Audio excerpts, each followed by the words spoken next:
I'm going to take us through a short, like 5 slide presentation. We're going to talk about what is this lawsuit, what happened last week with the Department of Justice, why I think it's more important than most agents think it is. And then we're going to get into discussion, and I'm going to facilitate that because we've got some amazing people on this call who I very much want to learn from you guys as much as you want to learn from me. Okay. So this is the No Select versus MLS Pin lawsuit that we're talking about here. It is not the big one with the giant settlement that happened in Missouri. However, they're all going to get tied together. So I just want to give you a little bit of background on this one particularly. This was filed in December of 2020. MLS Pin is a large broker-owned MLS in New England.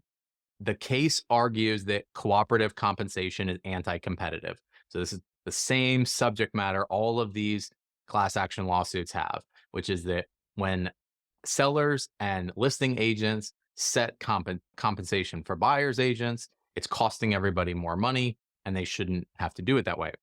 This one is interesting is in that this case's settlement provides injunctive relief instead of monetary compensation. So there's a small sum of money, about $3 million involved, but none of it is actually going to the plaintiffs who filed this lawsuit. What the settlement is seeking is a change in the practices of MLS PIN. And that's really important because as opposed to the other one where we've got this big dollar volume outcome, this is talking about really changing the industry. And that is why the Department of Justice specifically entered this case. So it's been winding its way through the settlement process for a few years. Last week, they had a revised settlement together. And on Thursday, the Department of Justice filed what they call a statement of interest. Now, when I send the recording out to you, I'm going to provide a link to that full statement of interest. It's about 30 pages. It's worth a read if you have some time. Specifically, again, because this case seeks injunctive relief, the Department of Justice gave their proposed edits on the settlement. And they say exactly what they want to happen here, what they want to be the outcome of this case. So here's the key points they made in their statement of interest. They said allowing the settlement had proposed that MLS PIN would now allow real estate agents to put $0 buyer agent compensation. Now, of course, prior to this settlement, and the Department of Justice makes this case, agents could have put $1 listing. The cooperative compensation rule just says that you must offer something to buyer's agents. Department of Justice says changing it from $1 to $0 isn't going to change anything. And they're specifically seeking changes to our industry practice. What they are proposing is that they want to prohibit sellers and listing agents from offering any compensation at all in any form or having anything to do with setting buyer broker compensation. That is specifically what they're seeking, which is unique here. And with the outcome being, they believe buyers negotiating with their own agents in advance will decrease commissions. That is their stated goal, is to decrease agent compensation overall in our industry. They write it plain as day in this statement of interest. I think this is a big change from all the speculation we've had in the past. And there's a couple things that have also happened that are going to be really relevant in this.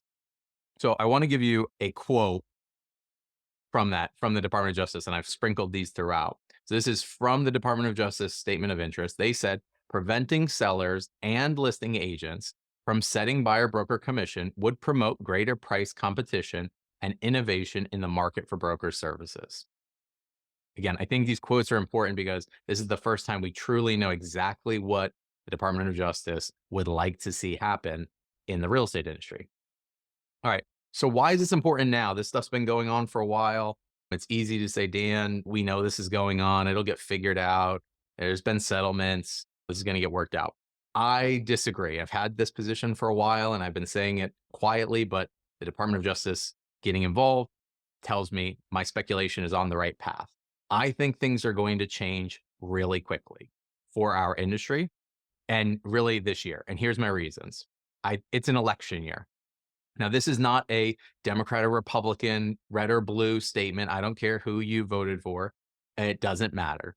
When you have an incumbent government trying to be reelected and it's an election year, they want wins. They want the economy to be good. They want good headlines and they want victories that they can say, we made some changes or made some improvements to this country. I should be reelected. Picking on real estate agents is a really easy fight now more than ever. Always remember the consumer sentiment is that our industry ranks slightly above used car salesmen. For the government or for any politician to say, we regulated the real estate industry, we made changes in the real estate industry is a layup. Makes for great headlines. No one really likes real estate agents that much, anyways. And all parties can get behind this. The second thing, and this is the biggest change that's happened more recently since you probably last heard about this, the major players in these lawsuits, which were Remax, Anywhere Brands, Keller Williams, Berkshire Hathaway Home Services is still involved. They haven't settled yet, but most likely will. But the big ones, Remax, Anywhere, and KW, the businesses that had the most at stake and the most money to fund a legal defense have all settled out. Remax and Anywhere Brands before the commission hearing. Keller Williams most recently, like $70 million. Those are global settlements. They incorporate all of these lawsuits that are out there against them as it relates to these commissions. So I think the Department of Justice strategically entered the arena now, knowing that there's not really anyone left to fight. All we've got here is Berkshire Hathaway Home Services, who I'm sure is preparing to settle, MLS PIN, and the National Association of Realtors, which brings me to my third reason why I think this is going to go quickly. The National Association of Realtors is a dumpster fire of bad headlines and leadership problems. That's not news to anyone. We have no leadership in the National Association of Realtors currently. Their leadership has turned over multiple times under scandalous headlines. They're currently facing lawsuits in almost every state in the country. And recently, the news reported that the National Association of Realtors is beyond their insurable liability limits with all these aggregate of lawsuits, and their insurance is coming up for renewal. We've got a government that would love to get an easy victory. We've got no major brokerages involved actively in fighting this case any longer. And the National Association of Realtors is a disaster and unlikely that they're able to do much to help. A Department of Justice intervention would essentially put an end to all of these lawsuits. And I think that's the most likely outcome because I don't think there's anybody to fight against it. And two, I think that the struggle for the legal system would be immense to let all of these litigations pan out all across the country with different and varying outcomes. It's an unsustainable situation for the legal system. So getting the Department of Justice involved and having some type of global settlement and reform of our industry would wrap it all up nicely with a bow and seems like a likely outcome. So that's why I think it's important that we talk about this now. All right, let's look at one more quote from them. This is again from the Department of Justice. If buyers set the compensation for their own brokers directly, some buyer brokers might choose to offer flat fees or hourly rates in lieu of percentage commissions, since the amount of time and effort required by a buyer broker has a weak correlation, if any, to the ultimate sale price of the home. So again, here the Department of Justice is saying clear as day, they would like buyer agents to compete and take less money. That is their stated outcome. All right. We're going to get to some discussion points here and I want everybody, to the extent you can and you're comfortable, turn your cameras back on so that I can bring you up. And we want to hear a lot of opinions. I just want to go over a couple ground rules for this discussion to make this positive and productive. First one, anybody who knows me well knows this is definitely true. I really don't care how you feel about this. No one cares about how you feel about it. If you think it's unfair, if you think it's outside of the Department of Justice scope, if you think that it's just not right, or any kind of feelings about this, sort of irrelevant to this conversation. Happy to have those conversations offline. Great to have over a beer. We can all lament and cry when the day comes. But for purposes of today's discussion, I don't want to have a conversation about how we feel about that. The second conversation we're not going to have today because it's not productive is the what about VA? What about first time? What about low income buyers? I definitely am not going to have that conversation. The Department of Justice is really clear. They think that modifications like this are not going to affect these people, whether we agree with them or disagree with them. Doesn't really matter because I want to have productive conversations about what should we be doing now, given this news is going out and our clients are seeing it, and then what should we be looking at doing in the future in the event that this comes to pass. The other one that I see, again, I collected these from a bunch of online forums where I see people talking about this, and I just think they're not productive conversations. The buyer is the one paying when they buy the house. So we're not going to have the argument of, does the buyer pay the commission because they're paying for the house and it's included in the price, or does the seller pay it? We're not having that conversation. The key point that the Department of Justice makes is that they actually don't care who pays it. They don't. So the Department of Justice doesn't care if ultimately a seller pays a buyer agent compensation. They just care who negotiates it and who offers it. So that's a really big distinction. The last one, and I want to say this one most importantly, I think the most effective thing I can do today leading this conversation is to be the devil's advocate. So I'm going to, throughout our conversation today, play the part of the Department of Justice. I'm going to push back. I'm going to argue against anything that I think is going into these conversations we mentioned above or outside of where the Department of Justice sees this going. I'm not doing that because it's necessarily my opinion, but I'm doing it because I want you guys to start thinking differently about where this industry is going and what the options would be. I think it's the most productive way we can all get something out of this. Last ground rule that's not on here. If you'd like to participate, and I want everyone's participation, you try to use the digital hand or throw something in the chat, and then I'll call on people that way. All right. My last thing to get a little bit of positivity here. If this change occurs, there's going to be winners and losers. How you prepare will decide which one you end up. I personally believe this could be one of the greatest opportunities in the real estate industry, maybe ever, because I think it will throw so many people a curveball. So many people will leave our industry. And smart agents like all of you who are willing to be prepared and proactive and think ahead are going to be able to take a ton of market share when that changes. All right. So let's look at this in the sense of being optimistic and finding opportunity. So, our first talking point, I went through a ton of information there. I want to hear what do you all, what are your questions? What are your questions about the litigation? What have you heard?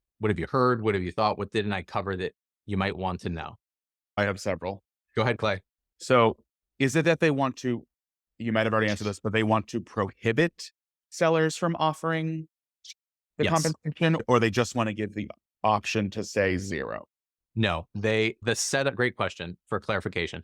The proposed settlement that already existed was to give the option to say zero. The Department of Justice explicitly says that is not sufficient. They do not want sellers or listing agents having and making any offer whatsoever to buyers agents. So Is even this if a some I disagree with that and I want to offer buyer's agent commission, I literally can't. Correct. That is what they're seeking. That's for the pass. Yeah. is Go this ahead, Jessica. something Oh, Go ahead. oh no. Go ahead, Mandy. Is this something that will take effect, like they make the decision and it happens immediately? And if that's the case, what happens to our current listing agreement? Yeah. Great question. Don't know. I don't Okay. know how this would play out. I don't know that anybody knows how it would play out. But I think for why I'm bringing it up and why I want us all having the conversation is I think it could end up happening faster and sooner than anybody would expect. But that's a great question. And that will definitely be something we'll all have to figure out is how we're going to adjust that moving forward. Who else has a question on Dan, where we are today? Josh just put something in the chat. Can you read that and then address that?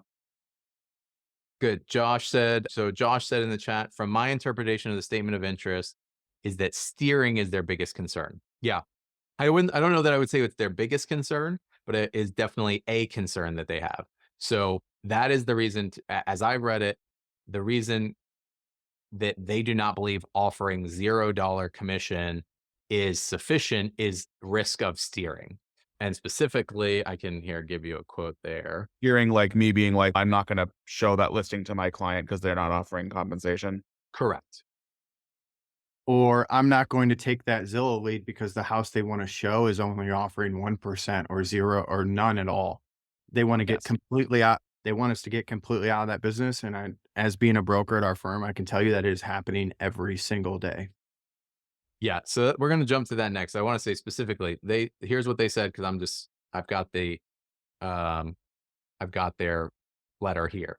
It says, as long as sellers can make buyer broker commission offers, they will continue to offer customary commissions out of fear that buyer brokers will direct buyers away from listings with lower commissions, a well documented phenomenon known as steering. When sellers make such offer, buyer brokers need not compete on price to attract buyers. So essentially what they're saying there is the conversation a lot of people have been having around this is even if they say I don't have to offer a buyer agent compensation, I, as the listing agent, am going to advise my seller that they should offer it because that's the way we're going to get the most competition or the most interest in the listing and thus the highest price. So they're seeking to completely disintermediate that and interrupt that train of thought and say, it doesn't matter if you want to offer something or not, buyer agent compensation should be negotiated between a buyer and their buyer's agent before we even go look at houses. So on the listing side, if I want to go in and negotiate 4% for myself, 5% for myself, I Mhm. can still do that. They're not controlling that. They're only controlling the buyer side. So now I can still get paid and a buyer's agent won't if they're not a good negotiator. Correct. Yeah, they have no problems at all with how listing agents negotiate commissions with sellers. Will this change the way that financing is worked? Like we have, for example, you have a first time home buyer that can only put down 3%. They're highly qualified, but they don't have a lot of money. And we're saying on top of this, you need to pay me this, but they don't have that cash. So what does that look like? Is that credits to the buyer? Are the lenders and Fannie and Freddie going to pivot to help people get into homes? Because to me, this is less about us. This is more about a home buyer. And I think excuse my language, they're fucked. And that So you're flirting with a topic where I don't want to go, but here's what I will say about it. They are clear that you can ask that a buyer's agent and a buyer can ask a seller to compensate the buyer's agent.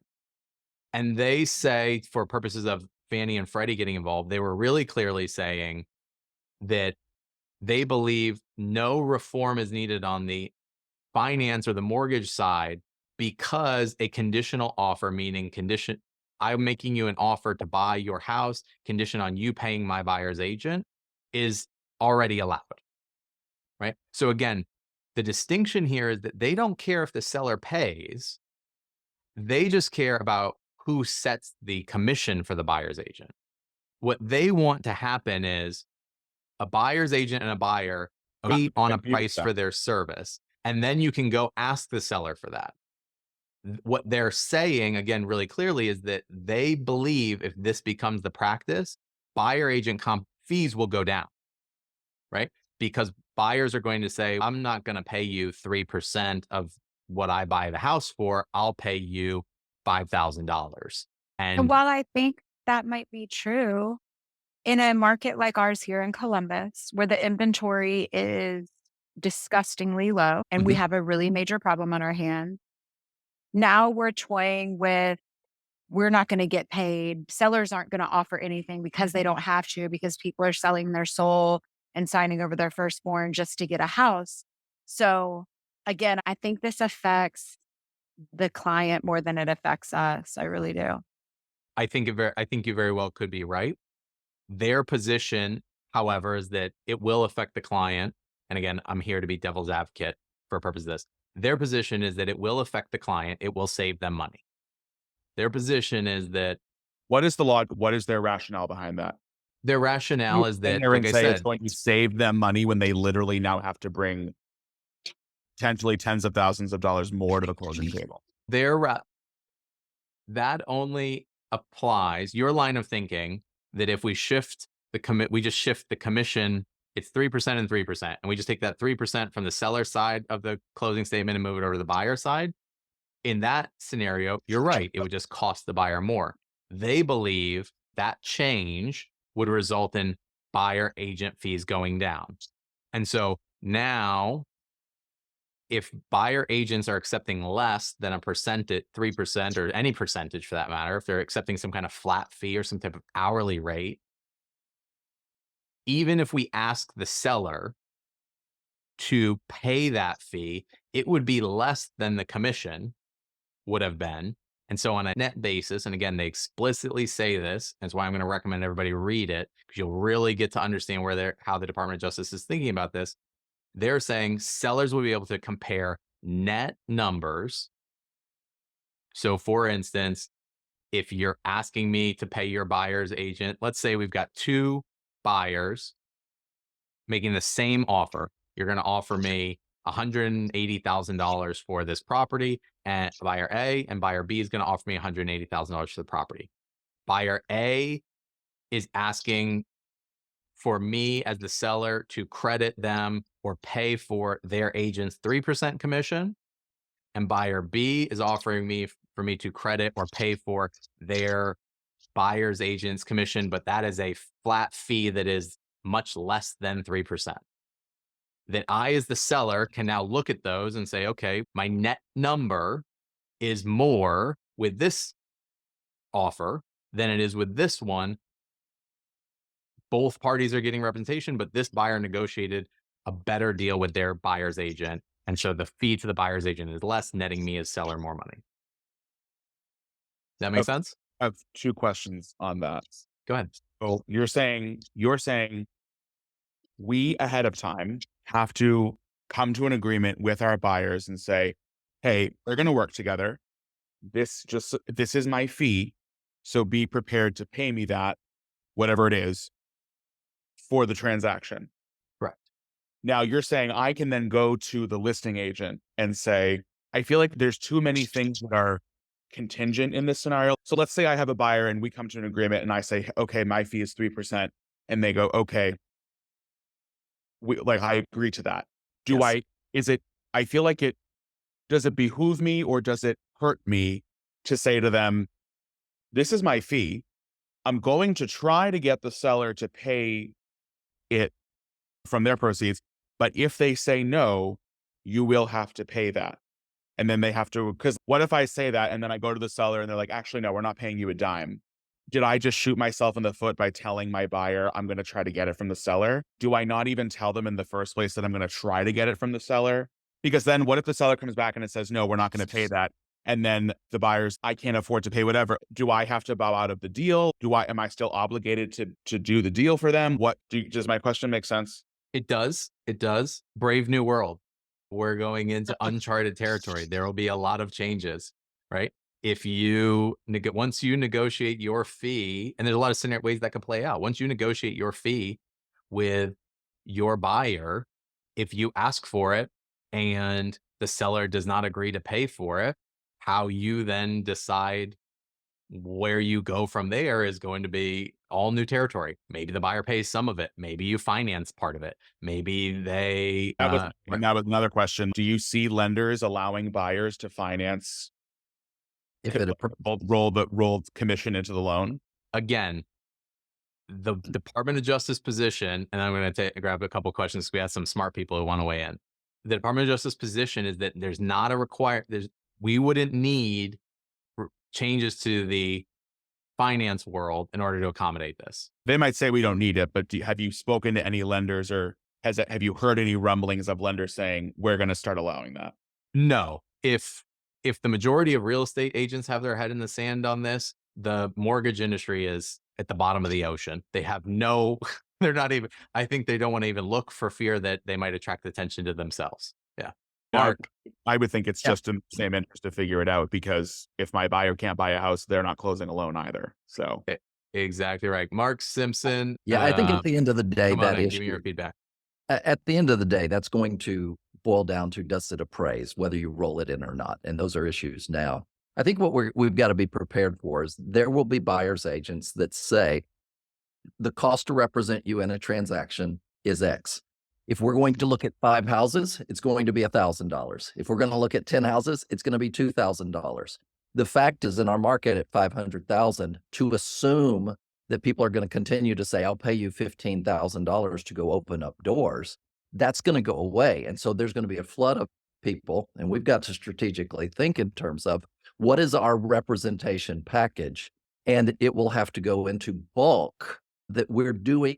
We're more systematized, which isn't a bad thing for the buyer, in my estimation, and for the agent to get very skilled, but that you've got a certain set of activities that you do and a system that you follow, and it's compensated based on your time. I was a therapist for 22 years. I billed by the hour. Guess what? It's going to go back to that. And the idea of we are assuming a 2%, 2.5%, or 3%, I think we've got to be prepared that's going to go away because a lot of buyers are going to say, I'm not willing to do that. Listen, I love it. I couldn't have said it better myself. That's why you're a pro, Mark. But yeah, I agree. I think we're going to see real change to how buyer agent compensation is handled entirely. And that's what they want. That is what the Department of Justice is betting on and seeking. And let's be honest, if you live in a market, I'm here in South Florida, we've got wide ranges of price. Let's just have a little bit of self-reflection and be honest for a second. Forget about what you think your time is worth or how much money you should make for any transaction, because that's all negotiable. We're all independent contractors. We can all set our own rates and everyone values their time differently. But I'm in a market where I could easily, in the same month, represent a buyer on a $500,000 house and represent a buyer on a $1 million house. And let's just be completely honest. The workload does not change very much, if at all. Yeah. However, in one scenario, holding commissions constant across the two properties, in one scenario, I make twice as much money. That's what they're saying. What they're saying is you shouldn't get to make, that shouldn't be the case. You should provide great service to buyers. You should have a process. You should have a system. You should have clear pricing for that and then get paid that in however you work that out, but get paid that, but it shouldn't change based on how much the house sells for. And Dan, for the sellers, they are going to look and say, this agent is holding on to the old 3% model, and I'm not price fixing. Yep. And they're saying, I'm worth this. Whereas the other person with an innovative system comes in and says, yeah, I'm $5,000, not $15,000. And the seller looks and says, I'm going to net more off of this. This is the higher and better offer. I'm going with this. Yep. That's absolutely right. They are betting on taxes. Rob's comment threw me for a loop there. They are betting on increased competition, people getting creative, and pricing, commissions coming down. All right, Mark, I appreciate your input. Jason, let me pull you up here. Sure. Hey, good morning, everyone. Mark, I think that was a perfect analogy, right? Because that's what I'm thinking. We go to the finest restaurants. We go to car dealerships. We hire attorneys, doctors, and at the end of the day, we're providing by their service, right? Better service that we're going to receive is the more we're willing to pay, and sometimes not even look at what the bill says, right? I think the opportunity is to understand, and I think Josh in the chat mentioned, this has been happening in the commercial world for ever. So not much is changing. I think our limited belief is that so much is changing. And I think that legally and through the laws and whatever they decide to, and how quickly they decide to do it, it's just going to be it's just going to be a harder line, right? Like a line in the sand. But the way we do business, I think it boils down to bringing the value, what Mark was saying, right? Right now, as agents, we're accustomed to a model where the listing agent is negotiating the buyer's agent commission ahead of time. And then the buyer agent expectation is, I'm bringing a buyer and you're going to pay me a commission. That's the current model, right? So when you sit in front of a seller, we are essentially negotiating not only our selling side commission, we're negotiating for that potential buyer agent that's going to show up at an open house or show the property, right? The change is, how do we better bring the value, or the opportunity is, how do we bring value in having that conversations with the buyers? And some great examples were brought up, right? Is it conversations with the lender? Is it ultimately we want the best for the buyers. And I think Clayton was saying it. It's the buyer, and someone else said where the buyers are they're the ones that are gonna be most affected. I think if we're looking in their best interest and presenting to them the possibilities. So one of the conversations that I've had recently with an agent is just breaking down the possibilities, saying, we're gonna go look at properties. You're hiring me to look in your best interest, right? Don't you want me to work for you? Absolutely, because they're gonna see your value. And then breaking it down of saying, these are scenarios that may happen. Ultimately, I don't want you to pay anything additionally. However, this could happen. And I'm also going to make you aware of it. Shall this happen? Scenario example, buyer sends a property and it happens to be a property that's not offering commission or low commission. That's a conversation to have with the buyer saying, we talked about this. I just want to make you aware this property, this is what we're looking at. It's the same thing like selling a property with a for sale by owner. I don't know. Yep. Going and reach out to for sale by owner and saying, It's hey, there's no going to commission. change, and you got a couple points. You got a couple points there. We're gonna have to talk about how are we gonna bridge this gap, right? Because we've got a period of time now where and people are already hearing it, right? Sellers are reading the news. I was at a 2-year-old's birthday party this past Saturday, and a guy walked. He knows I'm in real estate. He literally beelined for me, and he was like, "I read in the Herald that real estate agents aren't going to get paid commission anymore. What do you think about that?" So people are hearing it. People are reading it in the What news. did you say to And I said to him what I would say to all of you: great real estate agents are always going to have an amazing business. The industry is going to change, and I think it's fantastic. I personally, again, believe this will end up being could end up being one of the greatest opportunities if it goes through. If this got passed tomorrow, I would go all in on buyers. To be completely bluntly honest, I would think it'd be the biggest opportunity if this shockingly and suddenly passed. Jason, I'm going to come back to you. Courtney, I want to have you come up here for a second. Courtney, you are a rock star agent. You do a lot of buyer business, and I am most interestingly, I want your 90%. feedback. And I want your feedback because Courtney, you were a Redfin agent for a long time, and Yes, sir. Redfin is not in all ways, but in some ways, already down the road in this direction. But tell me, what are your They thoughts on are this? Listen, I was a Redfin agent for 14 months. It taught me so much about the business, really facilitated the way that I do business to this day and how to protect myself as a buyer's agent, and taught me to live very modestly and not be bought in the industry. I did some of my best years at Redfin, nearly $10 million in 7 months. And then I got COVID, long COVID for 5 months. But they really taught me so much about the business, and so many of those practices I carry to this day because I am 90% on the buy side. But now I'm with a team at Compass. But I use buyer's agency agreements. So let me back up a little bit. The facet of my business is I work only with investors. I do not work with first-time home buyers. So a lot of times the properties that I am identifying are coming from for sale by owners and door knocking. So I always have my client sign a buyer's agency agreement that says that in the event a property does not offer a commission, they will pay me 2.5% of the purchase price, and it's not negotiable. Yeah, love that. It is a part of my business. If you want to do business with me and my team and all of the value that we offer in 7 counties across the state of Florida, you have to sign it. The end. Love that. I know you have a very strong position about that and a great presentation that goes with it. I have no doubts that once you make that statement, once you've taken someone through your buyer consultation, they understand the value of what you're doing. So I love that. And that part of the process doesn't have to change. I appreciate your feedback there. Chevelle, I'm going to bring you up. What are your thoughts? So I wrote down a few things. I am definitely excited.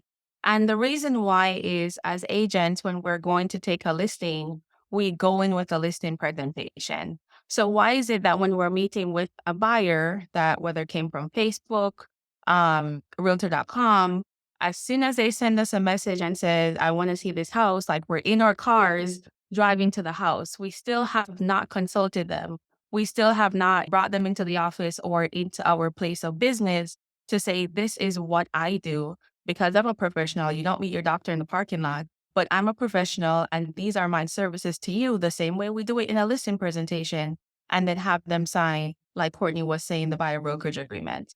To go back to what Clay was saying in terms of not shooting yourself in the foot, like how do you have the proper conversation? I think it comes up at that first meeting with your buyer. Hey, there are some things going on in the real estate world. You may come across a house where there's no compensation being offered. Are you in a position where you could pay me that 2% or 3%? And then other than that, just our value proposition. What are we doing that's different for our buyers? And then finding what works for you. If your background was construction, like you bring that to the table. So if you're working with investors and you know everything about building a house, like that's your value proposition. And then I wanted to put some stats, but I don't have them. But in terms of just as an agent, you can manage about 8 to 10 listings per month, but you can't handle 8 to 10 buyers. So that in itself also means that we may need to shift our business to be more listing focused so that we can dominate the market.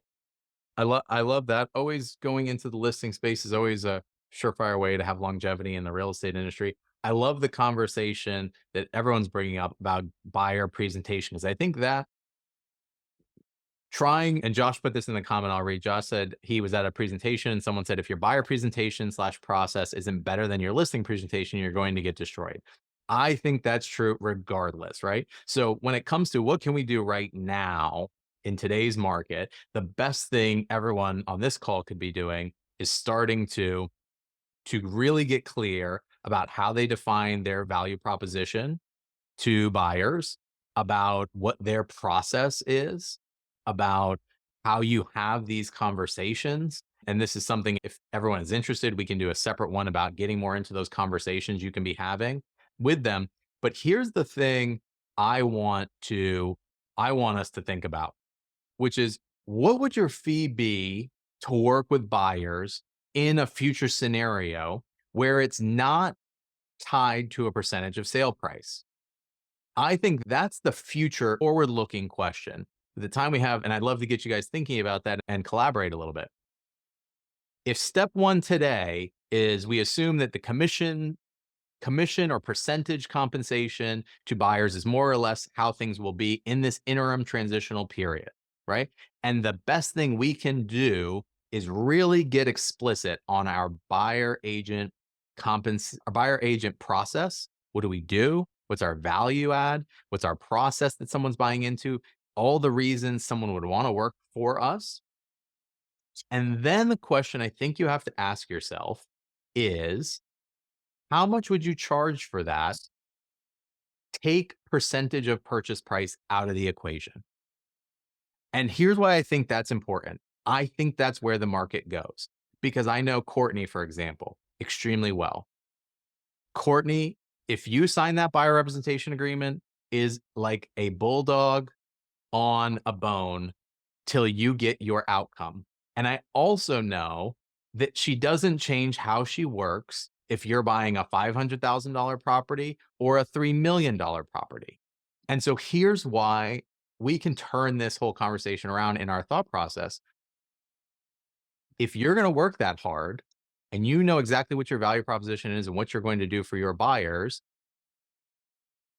if you don't peg it to a dollar amount or an hourly or a flat fee, you're going to be undercompensated potentially in scenarios where in our mindset, we're tying it to percentage commission, because Courtney may say, wow, when I look at how hard I work for my buyers and what I deliver and the results I get and the service I provide and the hours I invest in them, it's more than 2% or 3% of a $300,000 house. And so now she has to have a conversation where her fee on a percentage basis is higher than it would have been. And that's an interesting conversation. So I'd love to get you guys thinking about that. How would you look at fees if it's not at all related to percentage of purchase price? Mark, you got a thought on that? I do. I think that it's going to boil down to the conversation of, if we are searching for an off-market property for you? Are we looking for what's on the market or off-market? Because then I have circle dialing, I have hunting. I could specialize in finding off-market properties to match that, but it's going to come down to, is there a retainer fee? Are people willing to pay my retainer fee that gets us started? Secondly, it will force that funnel of here's our consultation so that you know exactly what you're looking for. And then you know the market so that you can say, this is going to be an off-market purchase because this is not on it. And Yep. therefore my fee structure is this. And that's going to have a higher value than just waiting for somebody else to stock the shelves. Yep. If our process is door opening and somebody else stocks the shelf, my value is going to be lower. So I love that. One of the things I take away there that I think is definitely part of this conversation is packages. It's not one shop. It's not one shoe fits everyone. We have different levels of service depending on what your goals and your needs are. And there's different fees associated with those. So that's one thing I love. The second thing that you mentioned is a retainer.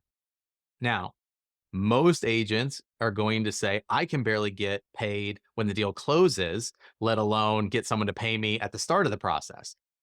And again, this is the opportunity. And I'm not saying you get a retainer or don't get a retainer, but the thought process of what would I need to deliver so that a buyer would be willing to give me a retainer is really interesting. And I'll share a story. I coach an agent who does get retainers, and he has a very specific niche. Most of his business is done in November and December.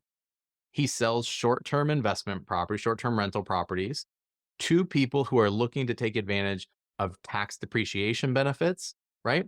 And so they sit down with their CPA, and their CPA says, you're going to owe the IRS $100,000, or you could go buy a property, an investment property, and we can use that depreciation to wipe that out. And he's so busy in November and December that when clients come to him, he says, I will work with you, but you have to pay $10,000 up front because I can't work with everyone. I can't get everyone a house between Thanksgiving and January 1st. And if we don't buy in that window, you don't get the tax benefits you're seeking.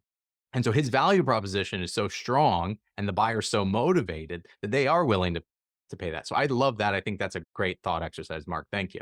Jason, I'm going to bring you up. Go ahead. What's your thoughts on that? Yeah, and as agents, we I think the common thing we do too is we look at the buyer brokerage agreement, the document, an agreement to protect our commission. However, if we present it in the fact that it's really protecting the buyer, that we're going to bring them that value, we're going to look for those off-market properties, we're going to circle prospect, there should be no hesitation in signing that if they're truly seeing the value, and also to determine if those are buyers that we want to work with. Courtney, kudos on what you share. I'm sure that you've seen a big drastic change with the buyers you're working with just by doing that. I think it's the way we have to train our mindset of saying the buyer brokerage agreement is not only about protecting our commission. The buyer brokerage agreement is about working in the best interest of the buyer. And that will bring, I think, a lot of clarity when we sit down in buyers consultations, and buyers consultations are extremely important. Absolutely. I love it. Courtney, did you want to weigh in on something else? Go ahead. So, in regards, I love the term that you used for your other client where he's like collecting a fee up front, like a retainer, like an attorney would. I think that is so beautiful.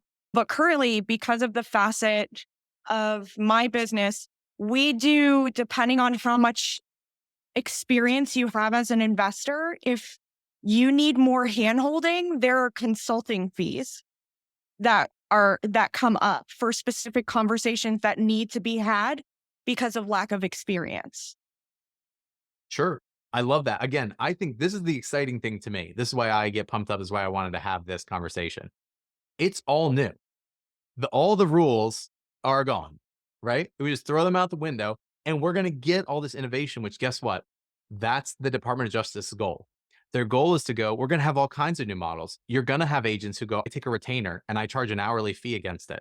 There's going to be people who go, I charge a flat fee and I include everything for that. There's going to be people like Mark who go, I've got option A and option B and option C. Which one do you need? And here's how much those cost.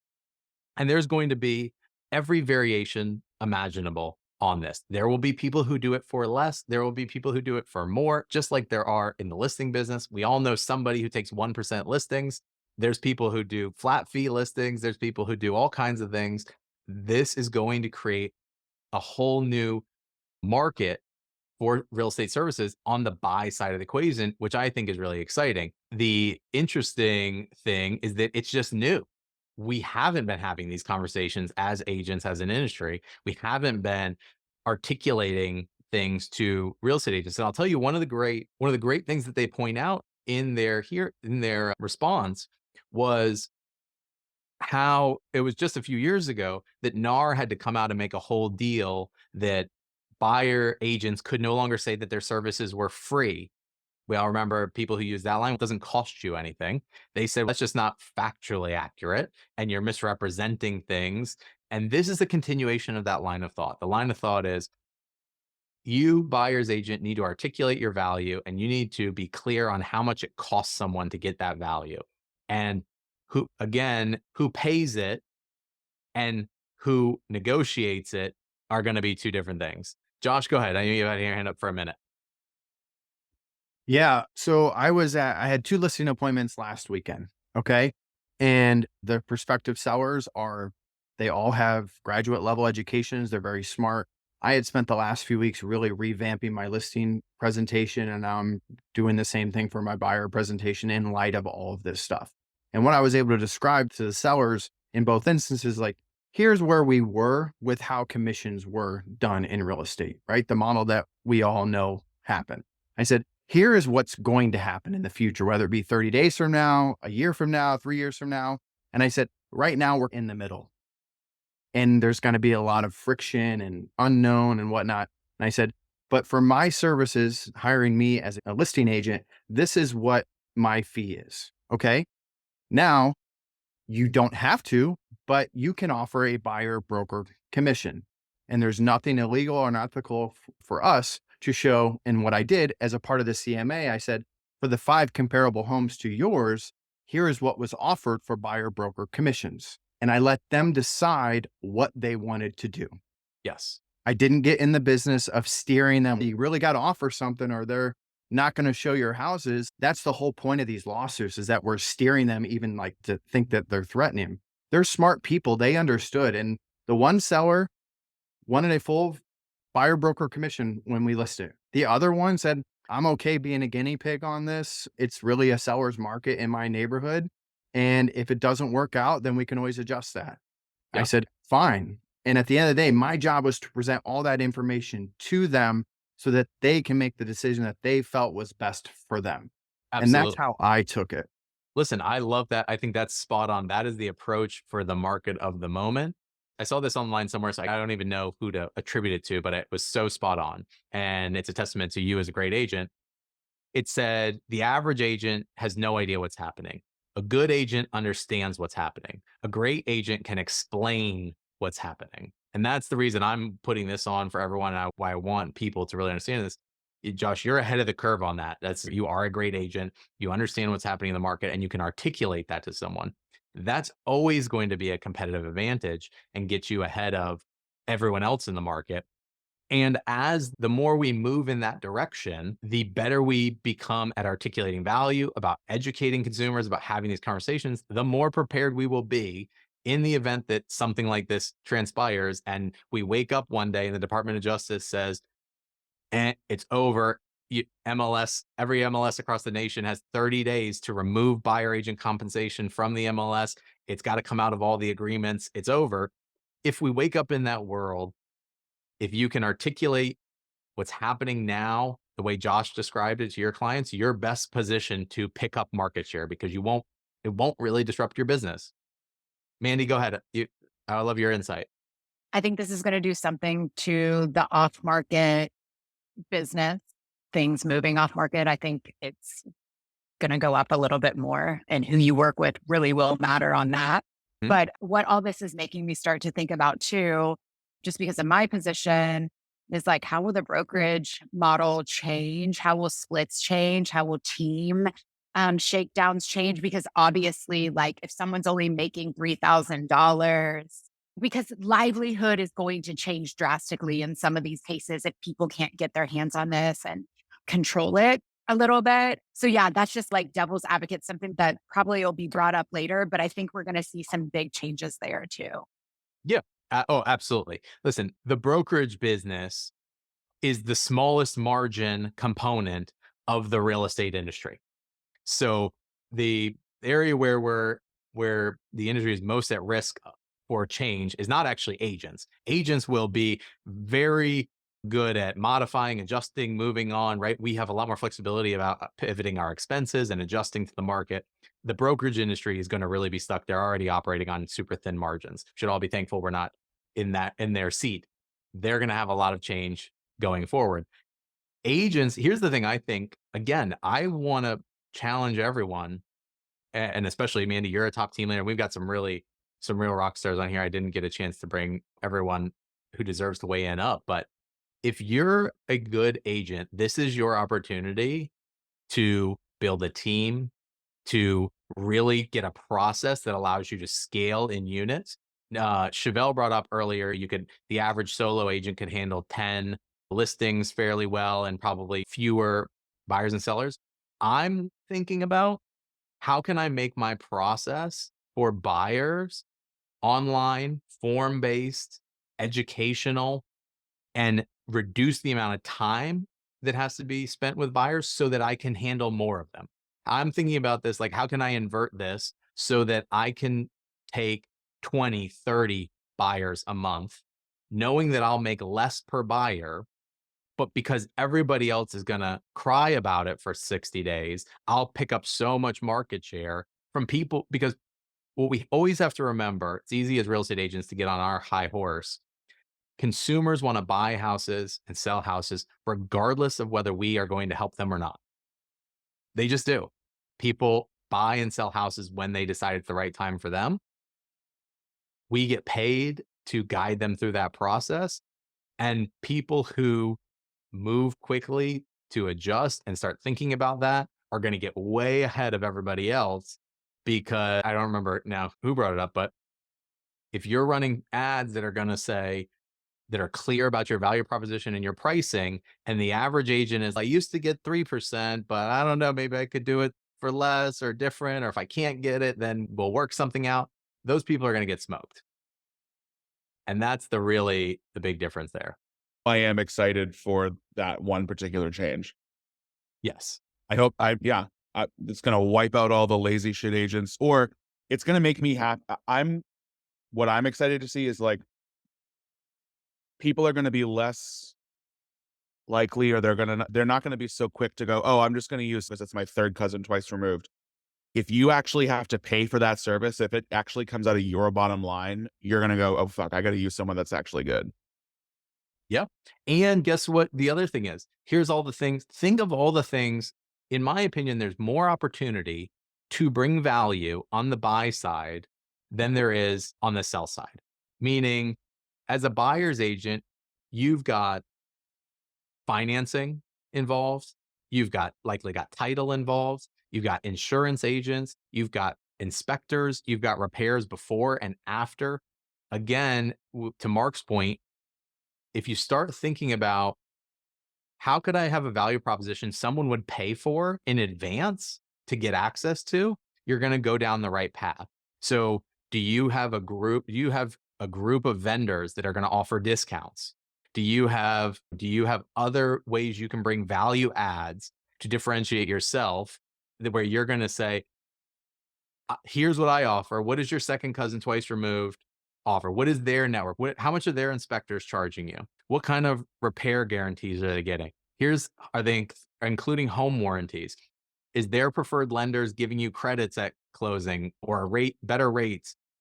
We have to think about all the ways that we as real estate agents influence our clients in the process, and holistically create a package that people would go, I want that, not the other thing. And what do I have to do to get it? That's the conversation. Okay. I feel a lot better after you saying that just now, because earlier in this chat, the repeated thought that came into my head was like, especially in Columbus, and I think this is probably arguably true for we are just so oversaturated with agents. There's a million options. So how do in my head, I'm thinking to myself, if I went to a buyer and I said, okay, you got to pay me an upfront you have to pay an upfront fee to work with me. They'd be like, okay, fuck you. I'll just go work with somebody else who isn't going to charge me that. How do I convey, like, the challenge that lies ahead of me is, how do I express to them, you want to pay me up front because I'm going to do such an amazing job for you that you need to pay me this. And I want to be, and I love that. And I want to be clear. I'm not saying tomorrow you should start asking for a retainer. What I'm saying is that question of what would have to be true so that someone was willing to do it will take you in the direction you need to be heading. As like a North Star question is like, what could I offer that someone would say, I would pay up front something for that. I'd pay you $500 to get part of it. Think about places where that applies. Legal fees is something it does, right? You have to be really convinced your attorney's going to do a great job. But think even smaller. Think about like a Sam's Club or a Costco, right? Where their value proposition is discount, savings, and to a point where someone will say, I'll pay something to get in that club, right? American Express is a great example. No one's joining the Visa Club. No one's joining the MasterCard Club. People pay, and Amex just raised it. I don't know. The Platinum card is like $900 a year to use their credit card. I have 2 Amexes. So there you go. Amex has convinced you that the benefits you get, the rewards, the tickets, the bookings, the discounts, all the things that they offer are worth more than it costs you to have the card, to buy into the club. And we need to be thinking about places like that. I think gyms is another great example. Look at the gym industry. You can pay $10 a month or you can pay $600 a month. And there's all kinds of different value adds and reasons people do that. The same thing will happen to real estate. What would have to be true that someone would want to be part of your circle and they'd be willing to pay out of pocket? I'm not saying you start charging tomorrow. I'm saying those thoughts, those value adds, those things you add will take you in the direction you need to go here. I'd also be thinking, I ask myself all the time, what would have to happen such that my clients would pay me $100 a month to be in my circle? Can I offer vendor discounts? Can I offer? I'm gonna start doing the subscription model going forward. I think that's going to take you down the right path. Listen, if you brought enough value where you said, hey, my clients who are in my client club pay $97 a month, but they get discounts on their landscaping and their pool, and they have the cheapest insurance of everyone they know, and they get discounts at local restaurants. At some level, someone will say, oh, yeah, joining Clay's Columbus Club has saved me $200 a month. So I gladly pay him half of that back because of all the discounts I get and all the invites to events and things like that. You start thinking about going in that direction. Those are clients for life. Go ahead, Mark. You had something to add. I was just going to say, the first thing is we've got to get our systems down. Otherwise, it'll eat our lunch. Sure. The second piece in that is when you can go in and say, look, where most agents are still, we will wipe out. If we pivot fast, we'll wipe out the people holding on to the old paradigm by being able to say, your offers will get accepted more quickly because where they're still holding on to 3%, this is my fee. That's going to net the seller. It's going to make a more attractive offer. And that's why you are committing to this price, because you're saving money by working with me, and gives more negotiation rooms. I just think that if we're forward thinking, there's a value. Here's why paying me in advance is going to save you on the back end much more, thousands. And we've just got to articulate it. Yep, I think that's right. And again, I'm not saying you charge up front, but if you could put a value proposition together where someone would gladly pay it, you're going to dominate as this market evolves. Absolutely. All right. This has been an awesome conversation. I Thank you. appreciate everyone's input. Do we have any other questions or anything before we cut it loose? I did have one question. There was a lot of talk about off market in this chat. And I guess I just want to know if things tend to steer more in that direction and there's more gatekeeping of listings and whatever, like how do you see fair housing coming into that? I don't know that there's necessarily gatekeeping of listings, right? That would be a clear fair housing violation. But I think there could be a scenario where there's nothing that prohibits you today, if you have a buyer and they want a very specific thing, for you to go contact all those owners of properties that match that criteria and put together an off-market deal. That is allowed currently and clearly not a fair housing violation. And I think that might be a lot more where people are saying things will go with off-market is you hired me as your buyer's agent to represent you. I know what your criteria is. You're paying this much for me to go find it for you. Whether it ends up on the MLS or not, I'm going to get you something. And I think that's where people are saying there'll be more opportunity in off market. There So can now is what potentially are the rules incentive. around if I have a signed listing agreement with a seller, and to what degree am I allowed to shop that off market once I have that signed listing agreement? Aren't Well- I technically not allowed to shop it around off market? Correct. And I don't think that's correct. That would be a violation. You can use the coming soon status to market it. You just can't give anybody access. That's all in alignment with fair housing. So I don't think any of that changes. I think what people were talking about here is that sort of a unique opportunity to say to buyers, if you're willing to pay me this much money, I'll go proactively find you properties that are not on the market and So I'm put together thinking those more off about market just like deals. exercising my good relationships with other agents. Oh, if you work with me, I know all these other all these other agents, when they've got something coming up, I'm the first person they call to see if I have a buyer. Yeah, I don't know. I think that is always a value add. Your professional reputation and your relationships are always a value add. I don't know. I see what you're saying. I think you're starting to go down a path that could put you in a gray area. So I'm not saying that I don't think I think your professional network is a value add. I think that explicitly marketing that it creates off market opportunities may start to take you down that path that you don't want to go. Yeah. Go ahead, Jana. Hey, Dan, how are you? Good.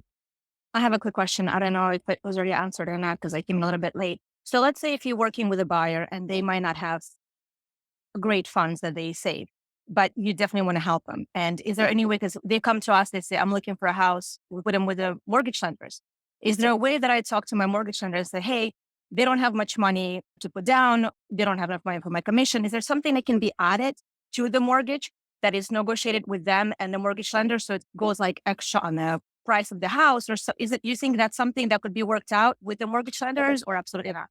Currently, there's not a pathway for that, and there doesn't seem to be any discussion around that. However, you may have joined after this part. The initial setting is that there's nothing under this that would prevent you from asking a seller to pay your commission. Again, that's the key distinction here. The Department of Justice has no problem with sellers paying the buyer's agent. They only have a problem with them negotiating or pre-negotiating or offering a commission to the buyer's agent. So what they want to happen, to be clear all the way back to the beginning, is buyer agent negotiates compensation with the buyer directly. Once that's agreed to, who pays for it, they don't care. Buyer pays for Gotcha. it, sellers pays for it. You could put it in your offer and say to the seller, our offer is contingent on you paying the buyer's agent fee of X dollars, or we request. You can put that in the offer. Yep, they explicitly said in Right. their statement that they would be fine with that. They call it a conditional offer.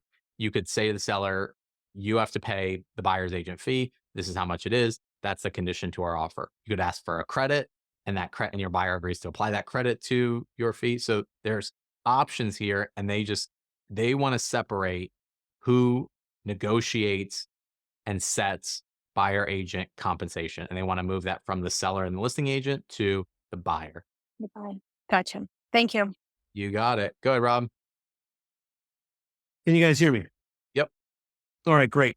So I think a great way to structure as a listing agent is at the listing agreement, we can still cooperate with a buying broker, correct? Why not say, hey, seller, I'm going to charge you up to 5-6% if the buyer's agent isn't presenting or they want money back for the buyer's agent's commission? I'm willing to take that out. If not, I can decline my commission down to a certain percent. Yeah, great question. They didn't explicitly address that. So here's the risk though of the change. Like dual variable commission, Yeah, right? Like I I turn understand to 4 if I get both sides. Yeah. what they're advocating for is that you will not be able to make any offer of compensation. That's what they're advocating for. Now, I understand what you're saying is a sort of a nuance there.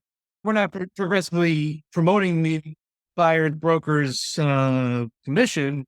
It's a negotiation tactic for our seller and to get the listing saying, hey, if they don't ask us for the buyer's commission, okay, we'll drop your seller's commission of mine back to a normal percentage. Yes, But if they do, it's already built in for you, and we already gave you the seller sheet of it. Yep. Understood. I think that falls into the sort of conversational that's gonna happen on the seller side. They didn't really address that. So it's gonna be interesting.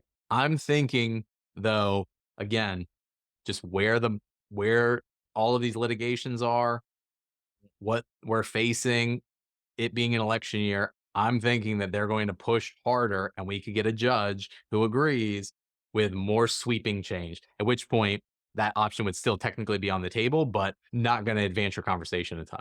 But I agree on the insight. I think that's an interim step where people are going to learn how to have all these conversations.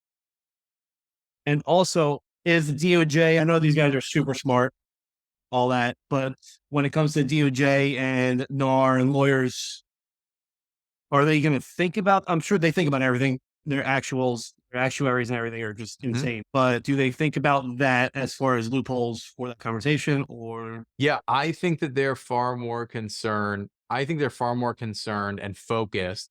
And again, I'm going to send everyone a copy of their full statement. It's not that long. Let me see here. It's like 30 pages. And particularly, it's worth reading. They provide their red line comments to the settlement agreement. So there's, remember, a proposed settlement agreement. And then the Department of Justice came in and said, hey, we don't agree. That goes far enough. We want the settlement agreement to say this. And they actually typed in, this is what we think it should say. So it's the first time we've had really clear or a really good clarity on exactly what they're asking for. And it is more sweeping. They are very focused on completely separating and stopping the process of cooperating compensation, meaning listing agents should not even discuss buyer agent compensation. It should just show up on a contract if a buyer is going to request the seller to pay it. We'll see. We're gonna all see where this goes. Anybody else have any questions before we wrap up? Just something to think about is I'm about to start my 4th year. I'm on the greener side of things. Having these conversations. Okay, I just had a phenomenal buyer consult on Monday, and he asked me a lot of questions. We had a great conversation, and he asked me, how do you get compensated? Which I've never had a buyer ask me that. They just assume it's all taken care of and they don't ask questions. But he was like, and I was like, I'm so glad you asked that. You're like the model buyer right now. And I explained to him, I was like, at least on Monday, before we were sitting here today having this conversation, I said, 95% of the time, they offer me 3%, which is my fee. If they offer less than that, you would be responsible for bringing the difference to the closing table. And he was like, yeah, that makes sense. That's fair. I agree to that. And we've got a buyer's agency agreement now. And like, it was like the model scenario, Yep. but he was someone that I met at an open house, which I'm doing a lot of those. I'm meeting more people in that fashion, but I'm just thinking about, I'm really going to have to modify what I normally do with my online leads, because we've had this conversation. It's speed to lead, right? It's, oh my God, I just need to get in front of you and do the showing and whatever. But that totally contradicts, like, That- yeah, that whole thing is going to flip. With online leads. Like, how do I If- stop them and say, okay, I know you're trying to see 123 Main Street, but we got to do my whole process first. It's going to have to be an evolution, but here would be my bet. If this happens, speed to lead goes away entirely. Because why would you spend money and time on a lead that won't meet with you. The value proposition in leads is going to change significantly because a lead that wants to go see a house is not nearly as valuable if they won't sit down with you and have your consultation and your process. And it's going to be on all of us as an industry to change that conversation and say, no. And again, it's going to happen at all different paces, and everyone's going to have to run their own race of how you get comfortable with that and make that proposition. But it's going to become important to take a lead, convince them of your value proposition, and get them to want to sit down with you to have that model conversation, like you said. Like that's the struggle is, okay, you don't know me from a hole in the wall. You clicked contact agent on realtor.com. I got your name, phone, and email. And my model now is it's a quick text. Hey, Cindy, this is Clay with Keller Williams. Got your inquiry and went to your Main Street. When are you free to see it? And it has proven fairly successful for me thus far. But okay, just to me, it feels like such a big ask to go to a complete stranger and go, hold on, I'm not showing you a house yet. We're going to go through my whole process. And then you have to commit to working with me. Correct. And I don't Can know. I argue? Go ahead. Listen, Yeah. I'm 90% on the buy side, and this is what I do verbatim every single time. Show them the first house. After you finish showing them the first house, that's when this meeting takes place.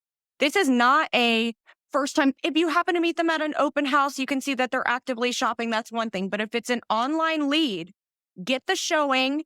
And after the showing, let them know, be like, even if this one isn't the one, I'd really love to have a deep conversation of how I do business so that we can better work with each other. And if it's an online lead, even be like, I can do it on WhatsApp, Google Meet, Zoom, whatever your preference is, and on your time slot. But get that meeting. They have to understand that there is a way to the paperwork. When you say that to them, do you also say, okay, and let's say they go, I don't know if I want to do that. Do you then say, okay, that's fine, but I can't work with you? Bye. Yeah. And that's just a mindset that I have to better adopt, is being more comfortable with saying, let me tell you the amount of times people my who are deal, real and if you buyers, don't agree to it, I don't want your business. listen, people who are real buyers want to have the correct guidance. And what's happening in your mind doesn't happen in reality. People want to hear what you have to say. People want to know how you do business because they want to get to the closing table. And Clay, I didn't even pay her to say that to you. I think but here's what I need a screenshot of all your Venmo transactions. This is part of the evolution that's going to happen here. That where we are now and where we're going, there's a lot of steps in between. But I think that could completely change. I think the whole online lead model will change because speed to lead arrived from the fact that we didn't have all this friction, right? Lead comes in on Zillow or Realtor.com. You go meet them at the property as quickly as possible. Your odds of getting someone into a contract, and then you didn't have to sit down and explain to them how much you cost. You just got paid. That's why speed to lead and all of this stuff works and why it came to be. The second that changes now, and you have buyers agents have uncertainty as to whether they'll be paid at all unless they articulate their value and get something signed.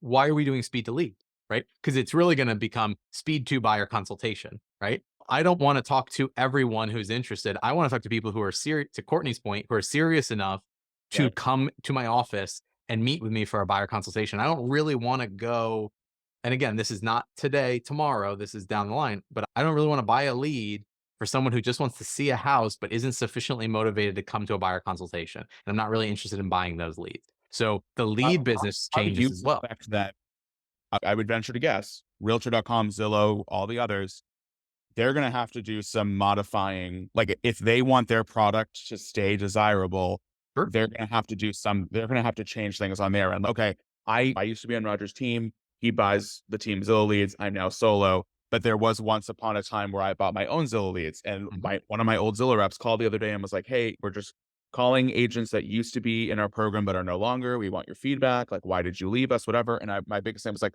you don't vet people enough. Like, you're just willing to sell me any Tom, Dick, or Harry's info. You don't vet them enough. Like, you should be asking them first, like, are they already working with an agent and whatever, just a better vetting process. Yep. And so they're going to have to do something. They're either going to have to charge less for the existing product or modify, like if they want to keep charging what they are charging, they're going to have to modify the existing product. Well, Because sure. if all of this is about to change, why the hell would I continue to pay for your product That's if I'm absolutely not right. getting from it? So This is I guess the question there is, how do you, if you have any insight or thoughts on it, how do you anticipate that they will change their models or their products or I think that we already all have some insight, right? We know that Zillow is moving increasingly towards their Zillow Flex model because I would argue because of this reason. They know what is, I'm not familiar enough with the Zillow Flex model. What is that? Zillow Flex is you don't buy leads, you pay referral fees. Okay. They work with a smaller group of agents. They're more selective because they have to bank on people converting. And here's the thing, those agents are trying to hold them to a higher standard as well and say, give us better. I'll gladly give you 30% referral fee, but I want a better quality lead. I don't want Right. that kind of lead, right? Their business is evolving. They're already pushing in that direction. And guess what? They will either evolve and maintain their position as a top source of leads in our industry, or they will not evolve and somebody else will figure it out. The person who comes in and figures out how to get booked buyer consultation appointments can charge whatever they want. Again, within the framework of how this goes. And ultimately, what we all always want to be doing is figuring out what are your opportunities to get there instead of being dependent on them? Because they're, especially now, if I was buying a lot of Zillow leads right now, I would be more worried because they will have to pivot and change with them. And anytime there's pivot and What's change, the agent that was buying Zillow leads, you would be worried, you're saying? if I'm an agent buying a lot of Zillow leads, if that's a primary source of my business, I'd be nervous because just like we're all wondering, where does this go? How do I adapt? How do I turn this into an opportunity instead of a threat? Yep. They're saying the same thing. And guess what? Just like it's not going to be a smooth process for any of us, and there's all these interim steps Yep. before that beautiful vision we cast of what the future looks like, they have to go through the same process. And Yep. so naturally And I their think, service will like, struggle until they right figure it out. before I went solo, they rolled out a product. It was like, it's like like a live tour. So Mhm. in that model, the person does get vetted. Like they are asked like 6 questions. They have to answer a certain way on the 6 questions in order to get connected to someone. And one of the questions is, are you already working with an agent? So they have to signify up front, I am not working with an agent currently. I then get a text being like, hey, Mary Jo wants to see this property. Here are 3 days and times she can see it. Pick the one that works for you. And Sure. then automatically goes into showing time and books the showing. So I was like, when the guy called me for my feedback, I was like, I liked that model because one, like the live call can be clunky because you're just like, oh shit, on the spot. Oh, I'm Mhm. driving or doing something else and I got to take the call and I'm not prepared. It's all done through text, so it's like easier to manage and navigate. There's been a better vetting process. So like I'm hoping that is like a sign that they are understanding that they have to participate in the change too. Absolutely. Listen, their competitive advantage, Zillow, Realtor, Homes.com is coming on strong, but they all have one competitive advantage. Two. One is huge marketing dollars. Consumers are going to their websites first. We all know that, right? And so they've got the eyeballs first. And then two, they have data tracking. They're tracking everyone who has a Zillow account or Homes.com account. They've got cookies on their computer. They're tracking them. They know their activity. Those are their competitive advantages. Their challenges, though, are just like ours. If you read through Zillow annual reports, their biggest challenges historically have always been agents. We generated all these leads. We sold them to agents. The agents didn't convert them. The clients aren't satisfied. So they're trying to evolve their process as well. They want outcomes. And then once they get good outcomes for their consumers, then they want to monetize that next. But so their challenge, just a challenge here, they will continue to evolve. And like I said, some will probably figure it out better than others. And the great thing for all of us is we get to go there. And if not, somebody new will come along and figure it out. I have one last question. Yeah. So it seems to be the big takeaways I'm getting from this session is one, you need to be adaptable and weather the storms as they come. Yep. Two, the next big thing that I'm going to focus on is putting together a fucking killer value prop and buyer consultation that you would be a dumbass to say no to working with me. Yep.